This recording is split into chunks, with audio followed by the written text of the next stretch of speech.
Welcome to the award-winning Ed Brown Show. Remember I told you, hey, we're going to really get into some subjects here, international subject, and you know what that means. That's me, Michael. You know Michael, he's the gentleman, knows all about the different services, and especially foreign services. And hey, what's number one topic as far as we are concerned? Yes, you got it right. Migration. Everybody wants to know how many people are you going to take in your country? I'm wondering how many are we going to take in this country? Welcome, Mike, to Ed Brown Show. Welcome back. Thank you very much, Mr. Brown. I tell it's you, good boy, to see you. You came a hot time, man. You must have been over there stirring the pot. And, yeah, I think that's what happened. I thought about it. I said, Mike is supposed to be on the show, and he's causing problems over there. So I don't know where you've been, but whatever you've done is causing problems. And that's migration. Tell us a little bit, what's going on with this? Are we going to get into this, or the Europeans going to get into it, or just how are we going to solve this problem? This is a problem that has historical roots, and you probably have to go back to the days when the Europeans were looking for colonies in the Arab world. What's that, 100 years ago? That about 150 years ago, right? For example, the Italians had ties to Libya, the French had ties to Syria, the British had ties to Iraq, and so forth and so on. Yeah. Now, when suddenly civil wars broke out in countries like Syria, and you had the fall of Gaddafi and the turmoil that followed in Libya, these people who knew that there was relative peace and chances for prosperity for their families in Italy and France and Britain decided that they wanted their children to have a better chance at life than the opportunities or lack of opportunities that they were looking at in their own countries in the midst of strife. And so what you've seen is everybody is coming to the same conclusion. Either I vote for my family's future or I vote for chaos. Yeah, but just like you were saying off camera, it's sexist. You know what I mean? If it's male, it's one thing. The future for male is positive, and the future for the female is negative. Well, exactly. I mean, it's the nature of the religious culture of the region. If you have 3 sons and I have 3 daughters, and we're neighbors, and we're sitting in Syria, we both want to leave because you want a better future for your sons. That's prejudice. I want a better future for my daughters. Right. You could possibly figure that you could get a better future if things simmered down in Syria. Your own country. That's right. Okay. But I know that for my daughters, there's a much slimmer chance that they're going to get ahead and get decent jobs and become established in a Islamicized society that's run by ISIS.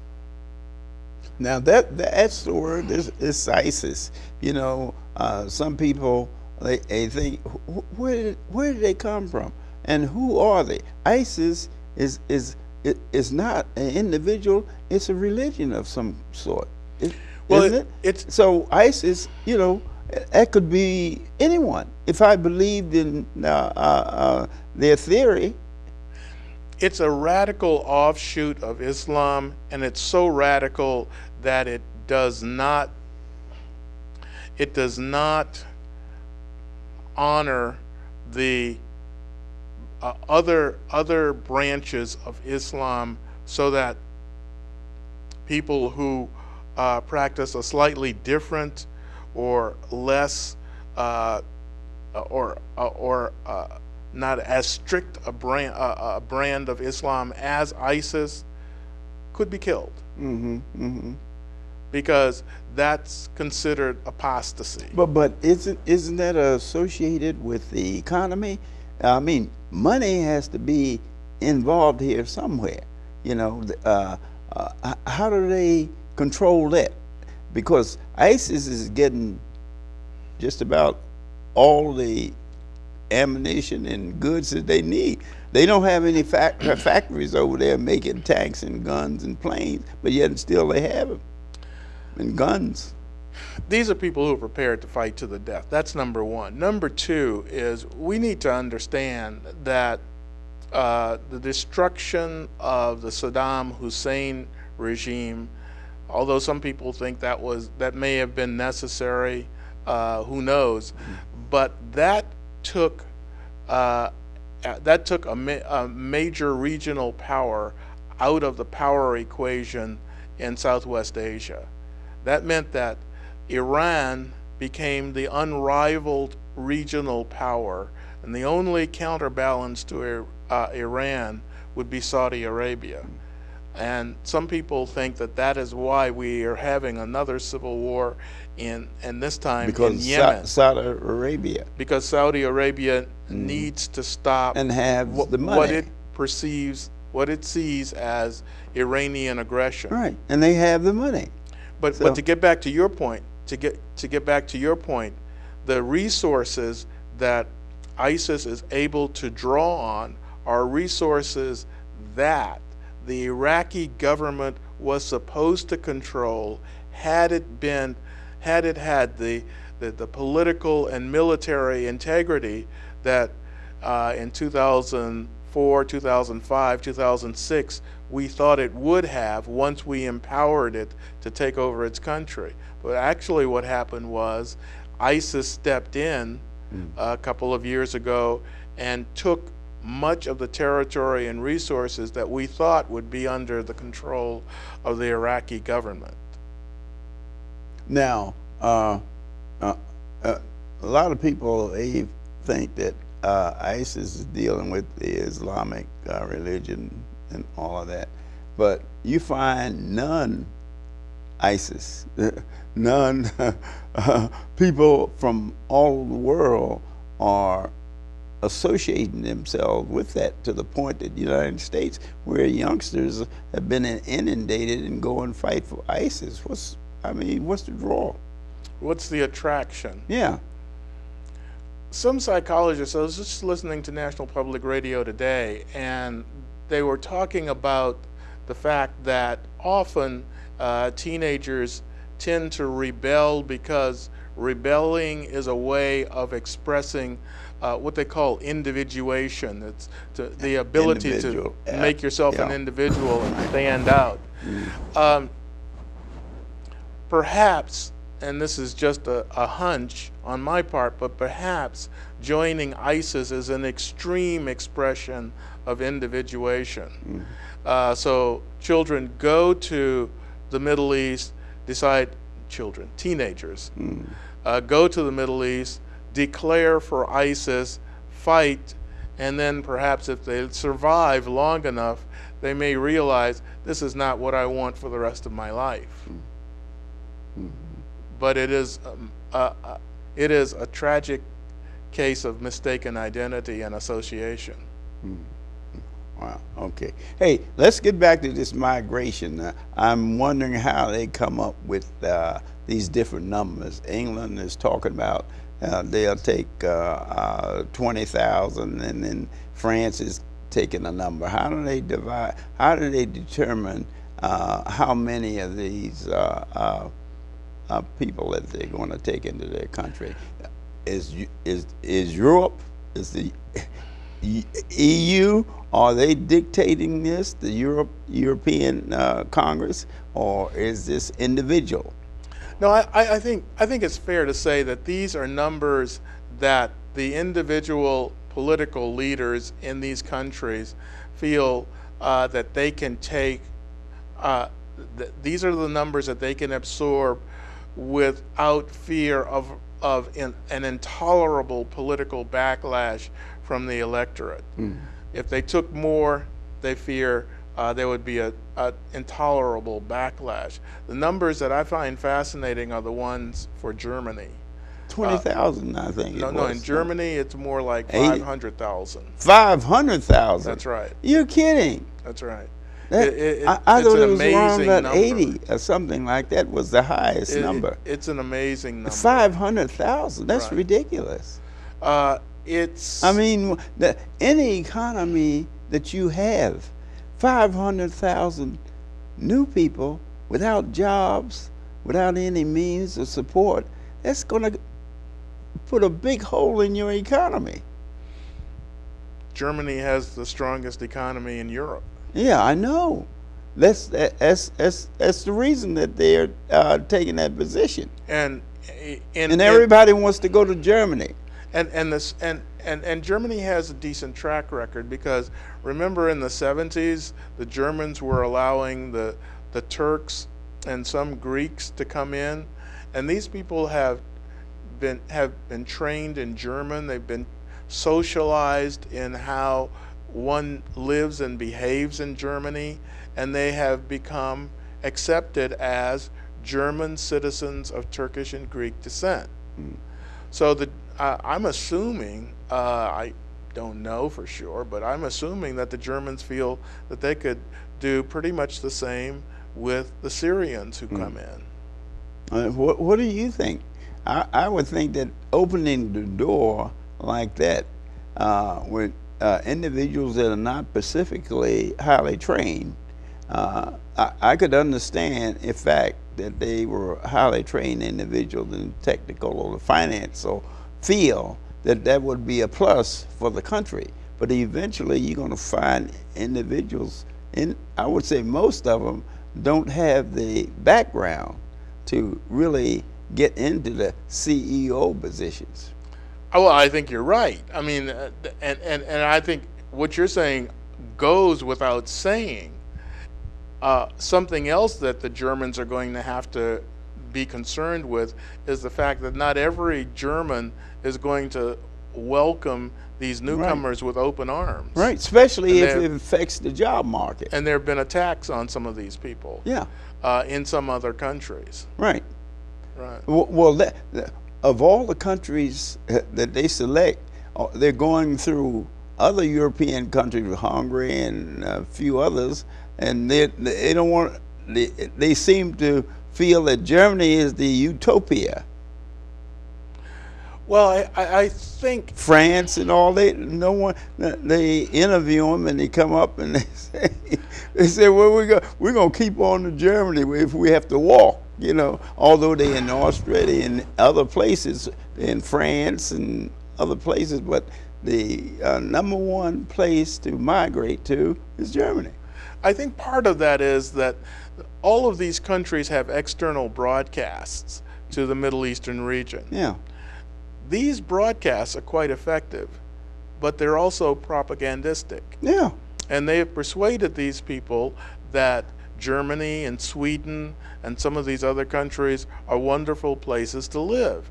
And they give excerpts of operas from Italy, propaganda, and plays that are on the stages in Paris, etc. And these people want to come and live a better life. But they don't understand all of that will be based on their effect on the economy and how well educated they are, and for positions to afford those nice things that you're talking about. Well, exactly. And you because don't just, Paris is not cheap, for yourself. And Germany is neither. You just don't show up as a refugee and suddenly partake in society those goodies, right? At that level, right? But no, I think most of these people, at least the ones who we've seen interviewed on television, right. they're realistic about their chances of beginning to participate as citizens, new citizens in these countries are concerned. That they know that they're not going to go to La Scala in Rome immediately, but the larger issue, I think, is the degree to which these people can be absorbed into the society and work alongside the natives in Italy, France, Great Britain, and Germany and Austria? This is going to be a very interesting question. You know, because the way I look at it, them as long as they don't affect the economy to the point that it'll affect unemployment. If it starts to affect unemployment where they start taking places of the natives of that country, then I think it's going to be some problems. Mr. Brown, I think you're making a really profound point right here, but I would disagree with you just to a small degree, because it doesn't really matter if they actually cause unemployment. If unemployment happens to rise shortly after the arrival of a large number, 500,000. 500,000. Wow. New refugees in Germany, then the public is going to make the connection after the fact, therefore because of that. Yeah. They're going to make the connection and hold the refugees responsible for the downturn in the economy.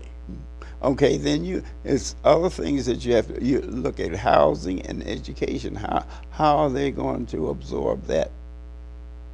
Well, I suspect, the Germans are very resourceful and talented people. I suspect that the economy has a little bit of slack in it, particularly in the building sector. And what they need is a project that would house upwards of 500,000 people in various states in Germany. Well, do they have the mass in order to be able to do that?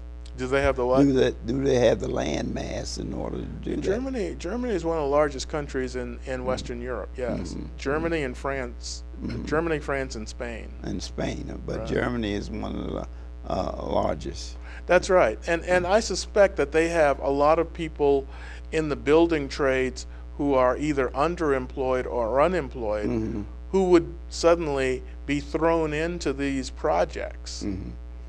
Well, they would have to develop projects of housing and things. This is not a temporary thing. Well, that's right, and what the Germans are also looking for are people who are trainable at the bottom end of the labor scale. Exactly. Who would be able to fill in for those who have been promoted to higher skill levels in perhaps automobile manufacturing, the food industry, or whatever. So they would be accepted because the way that the Spanish are accepted in Texas and places like that in the United States, coming across the border. The fact that the industry, the corporation is all, well, here's cheap labor, we don't have to give them retirement and this type of thing. But I still wonder how that would affect the existing population if that really starts to happening. Well, you want to make sure that you're managing, you've got your hand on that economic tiller so that nothing. How do you do that? Nothing bad is going to happen quickly to that economy, and that is a crapshoot. That's a big gamble. Yeah, that's exactly. That's which I don't. I just wonder how Germany can control that. Well, Germany's been doing very well economically for the past, I would say, 15 years. And as you could see with the Greek financial crisis, well, they bailed them out. They were calling the shots. Yeah, sure. They bailed Greece out. If it wasn't for Germany, they wouldn't have made it, because Germany carries a lot of weight. A lot of weight. Not the only voice, but France, and to a certain extent the Netherlands and some of the other northern economies were also contributing to this. But you're absolutely right. The because voice was right Germany's. now I think what's happening, the EU are the ones that are really behind this total thing, because they're dictating to their members of the number that they can accept without hurting the economy. The EU. Yeah. So that organization is a powerful organization there. Everyone doesn't belong to it, you know, but the ones with the money belongs to the EU. And I usually see when they make a decision about something in the European area, the EU, they have to go through the EU. Well, that's absolutely right. That's the decision-making body. What I thought was also kind of interesting was, and very touching, was when the Syrian father tearfully recounted how he lost his wife and 2 sons. Suddenly, in the same news cycle, these governments started relenting, right, and letting people come in, and they started announcing numbers that they could accept. That was right, interesting. Exactly. At first they hadn't made a decision, then the EU got involved in this. You could tell, you know, because they didn't just, it just didn't affect one country. Right. It affected the whole, The entire region. Right, the Yeah. total region. And these people were, I mean, let's not parse words. They were mistreated initially in Greece. As they were Right. moving through Europe, they were mistreated in Hungary. Right. And Austria. and they were trying to get into Austria so that they could get to Germany. Germany, right. But once these children died, then they showed that the pressure, youngsters, Yeah, they showed youngsters drowned at the beach. That's right. You know, and they had to pull him out. Yeah, I thought that was very emotional, and it was productive as far as the propaganda for the migrants. It put a human face on, Yeah, right. the migrant story. Right. Yeah. Definitely. So, what do you think with these numbers? What is the total number? We talked about 500,000 for Germany, France, and the rest of the EU. Now, how many have they committed to? The EU. That includes France, Germany, and I know. Well, 500,000 is a big number, and the only numbers I saw were like 20,000, 15,000 for France and Italy, and you know, I didn't see anything that large. I don't even know if these are firm numbers. These might be hypotheticals that they are putting out there to see what the other members of the EU will say and what they'll counter with for their own countries. But what I think is actually happening is the EU is groping towards a solution that has a quantity, but the solution of the problem also requires qualification, it requires that they negotiate themselves to a solution that assures a certain basic quality of life to the refugees, and they haven't gotten there yet. Right, exactly. And another thing that I haven't read all of it, but the Scandinavian countries over there seem to be quiet.